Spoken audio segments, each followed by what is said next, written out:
Today I'm going to try and do Gannet. It's actually going to be tomorrow morning. It's going to be, like, for sure the hardest thing I've ever done. It's like 40 miles, 41 really, and in total, there and back. But it's about 16 miles of approach, which is on a trail. And then you've got 4 miles of climbing that's off trail. So you have no trail for about 4 miles, which in that 4 miles, you gain over a mile in elevation, which on paper makes you think like, oh, I've done 10 miles horizontally, I'm halfway to the summit. In reality, even once you're at mile 16, you're probably not even close to halfway of the effort to get to the summit. So that's what's kind of tricky about this kind of thing. I'm a newbie to this, so like it's gonna be a real push. But I figure I'd try and make a video out of it. Yeah, I'm excited, so we'll see how it goes. Alright, I've set up camp. Got the grill going. Made some hot dogs. It's a pretty great spot. It's like no one can really see you. It's just off of the parking lot. Yeah, it's great. There's actually some horses back there. Yeah, just gonna finish up my dinner. Kind of burnt the crap out of the buns, but that's all right. All right, it is 4:04. I think I'm gonna go ahead and get all my stuff packed up and head the like 3 minutes over to the trailhead. It's gonna be a long day. I think hopefully it'll be a good day. It's also a full moon, so that's a little less sketchy, I think, just because I won't sneak up on a bear, hopefully. So I'll keep you guys updated, probably more so once the sun comes out, because right now it's pretty dark. About roughly 4 miles in, a little less actually. You're actually at a pretty high altitude starting this thing, like a little over 9,000 feet. It's hard to keep my heart rate below 153 beats per minute, which is what I'm going for these first 20 miles. It'd be cool to be done in less than 10 hours, but I know that's going to be a stretch. So realistically, under 12 is the goal. Under 14 is the necessity. That's what I'll say. About 9.5 miles in. Feeling pretty good. Honestly, really looking forward to not being on the approach anymore. Getting onto the climbing so I know what my pace is gonna look like. Been holding 4.4 mile an hour average so far. Man, look at that view. It's a cool lake. I don't even know what the lake's called. These shoes, the Hoka Challenger 7s, coming off of using the Brooks Adrenalines, I just figure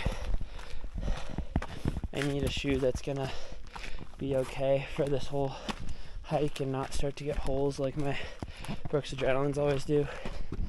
So I'm trying these out. They're good, but man, they're grippy, meaning like I put my foot on stuff that I expect to slip off of, and then I don't slip and I twist my ankle. But I haven't done it too bad yet. Ideally, it's about another hour and a half until that climb, and I will check in with you in hopefully an hour and a half.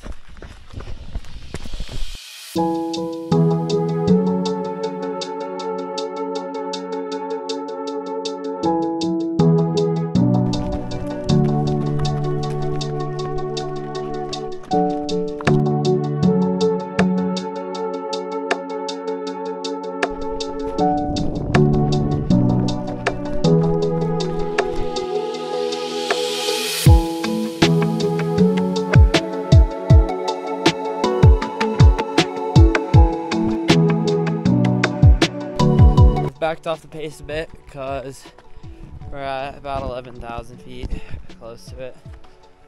And right now, we're just about to get off trail. We're at mile 16. It did take about an hour and a half to get from the last point to mile 16.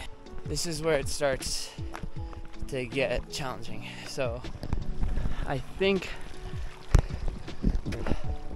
I'm going up one of the, they call it a pass, but it really looks like more of a saddle. So we'll see. But it's either that right there or up through there, but I'm not 100% sure yet. Alright, so I was right the first time. This is mine right here. So the route says for me to go straight up it.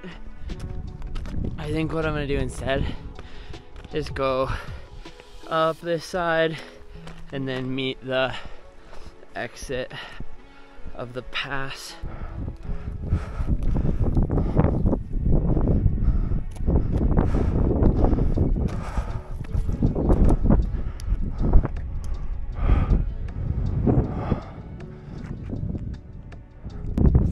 This is not what it looked like. This is so much further than I realized. Like, dude, it's crazy. These mountains, man, they play tricks. That looked so much closer than it was.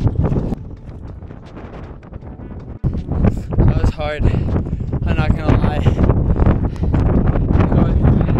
That just is so deceiving. I'm at 19.2 miles, which means I've got about a mile to get to the summit. That's my first look at it. That's Gannet. Gosh, that is an insane glacier. Wait, I'm looking at the wrong peak, aren't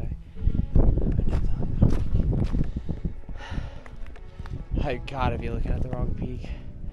Please let me be looking at the wrong peak. I am praying that is not Gannet.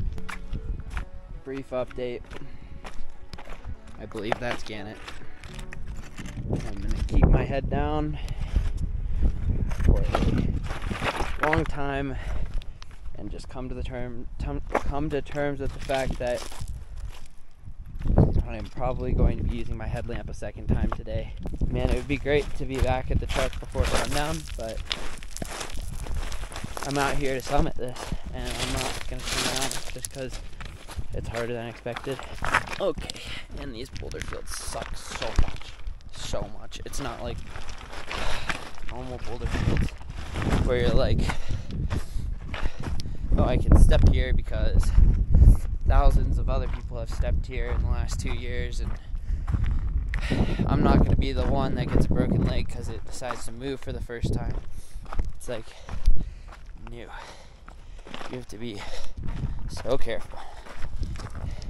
And even then, it's really hard to not just slide everywhere. Anyway, that's me complaining. I'm very lucky to be out here, so thankful my body could do this. Blah, blah, blah. Alright, I'll see you on the glacier. This has quickly changed from a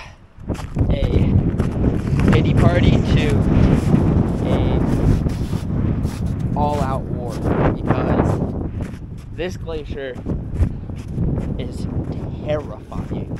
I'm so f***ing scared right now, you shut up! But like, the whole right side of my body fell into a crevasse, and like, I was just extremely lucky. Yeah, I don't want to talk about it, but that was bad. Asian fellas make it pretty big. And I know there's probably some mountaineers watching this being like, gosh, what a noob. Hey, I went into this saying I am a noob, okay? I don't have the... Ooh, this is cool. I'm gonna actually get some water here. Anyway, this water is so cool. I love it. I don't know if I just swallowed a rock or ice, but either way, tastes great. They do really offer a lot of life support in the form of water, but they offer an equivalent amount of death. I'm extremely tired right now. It's speaking nonsense. I would put this thing away before I get myself killed. Oh, that's cool. I don't know what that is. Maybe a deer. I don't know. So I stayed at just a tiny bit high, and now I have to go down a white snow glacier, which those are the scary ones because like they're not really permanent. It's just like a top layer that hasn't fully left yet. But anyway, I have to do a quick little repair on these micro spikes because I walked on normal rock with them foolishly. So yeah, I really just have to cross this little snow field, and then it's the final push. It is absolutely insane that this is even a thing. Like, people do this. Like, this is nuts. I mean, I've got an okay time so far.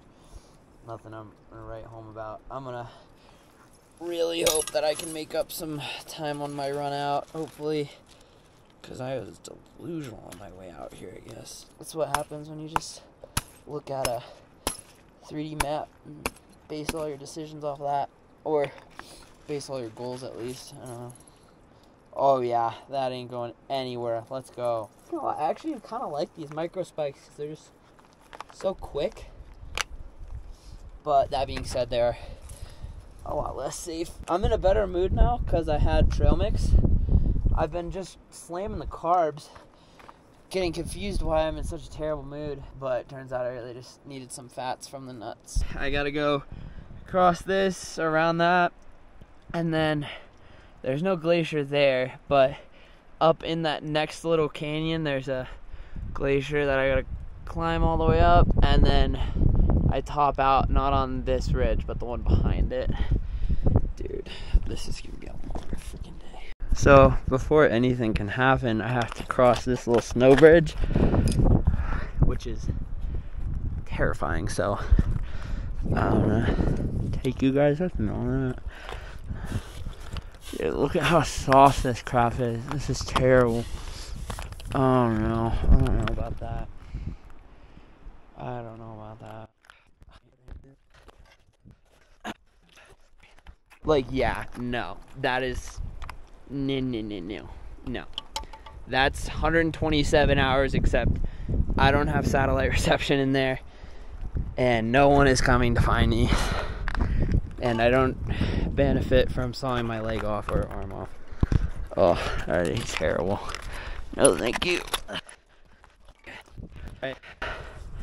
Ready for this, guys?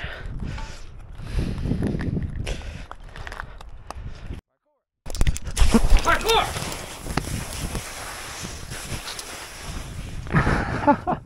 That worked. Good enough. Oh, jeez.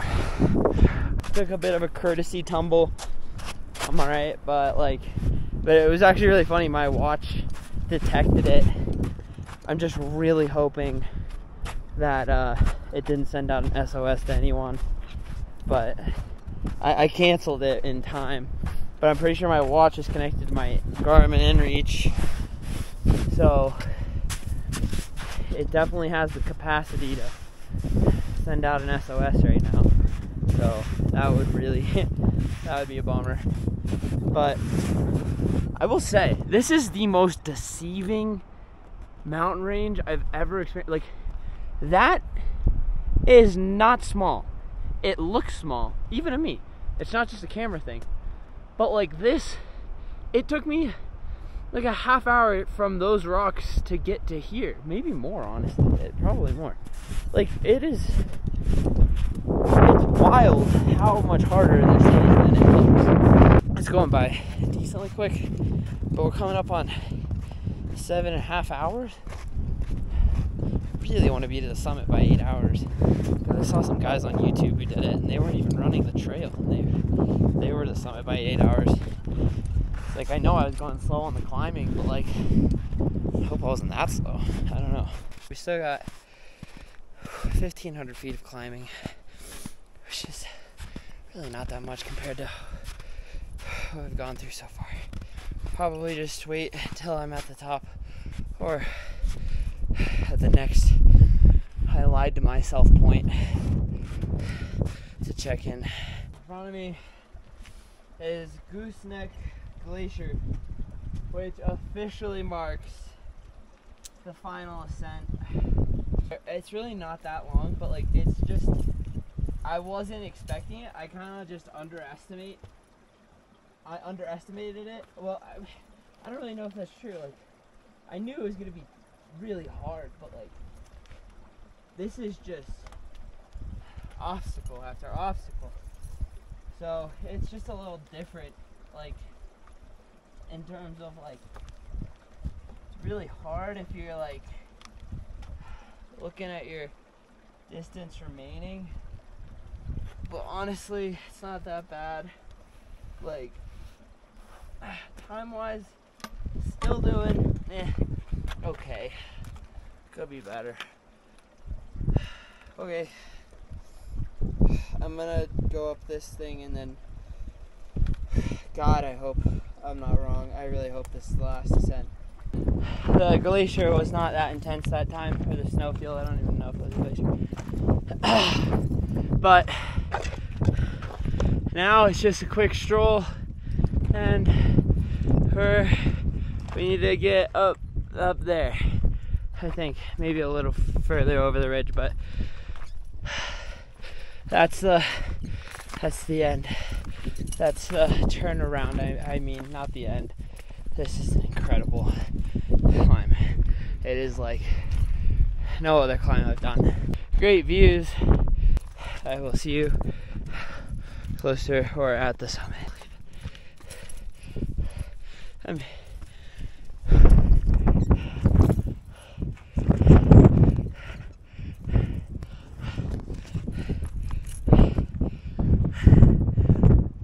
made it.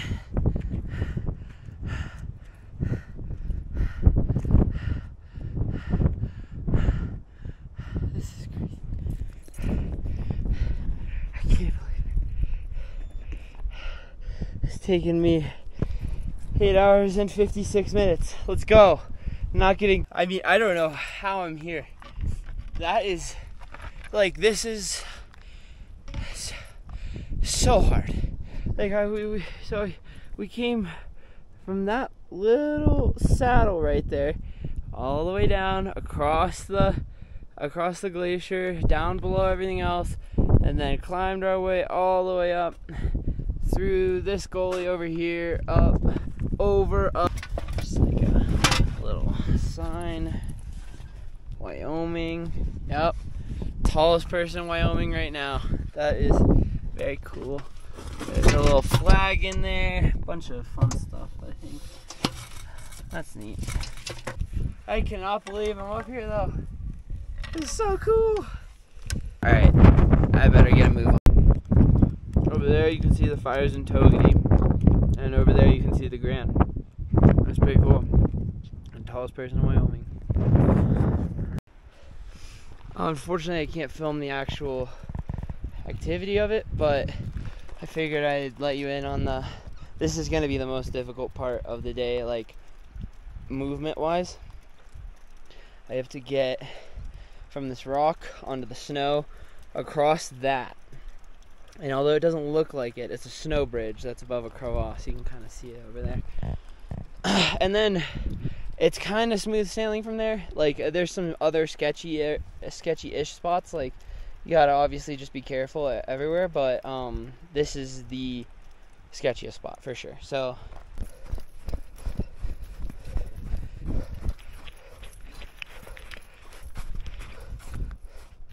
you know, I move pretty quick on the glaciers, I think. So we'll see. I don't know. But a word from our sponsor, LMNT. I wish. That would be great. These things are delicious, but I am definitely not sponsored by anyone. But if you got an extra spot, LMNT, that'd be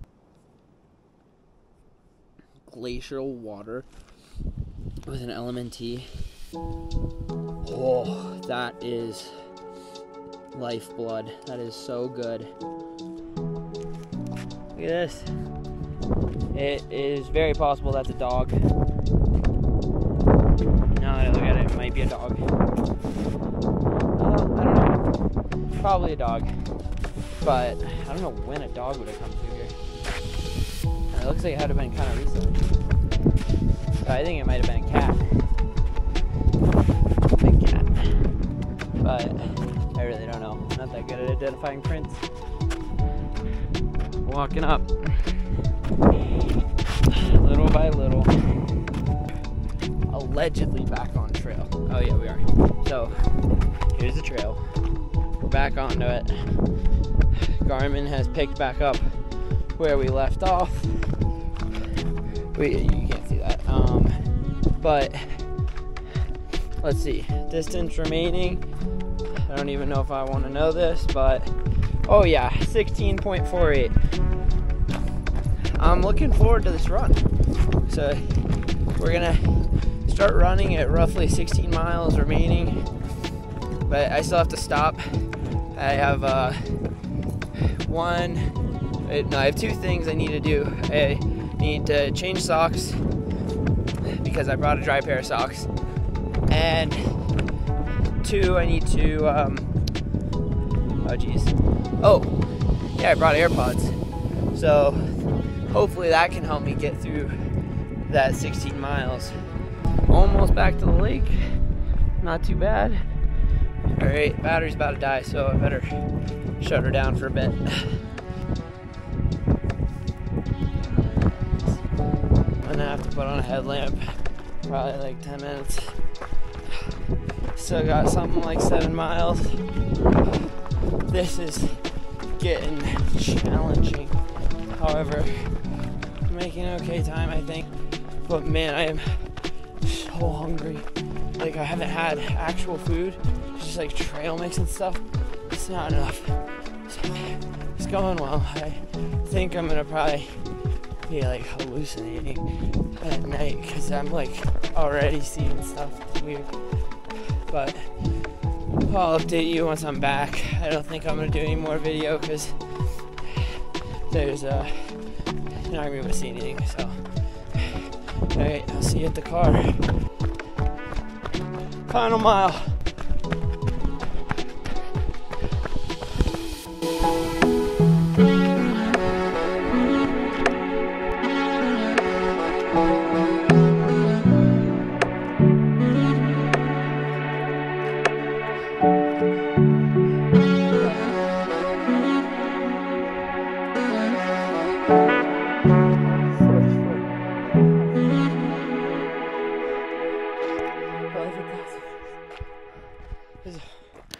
Okay, it is the morning after the hike, or run, or whatever you want to call it.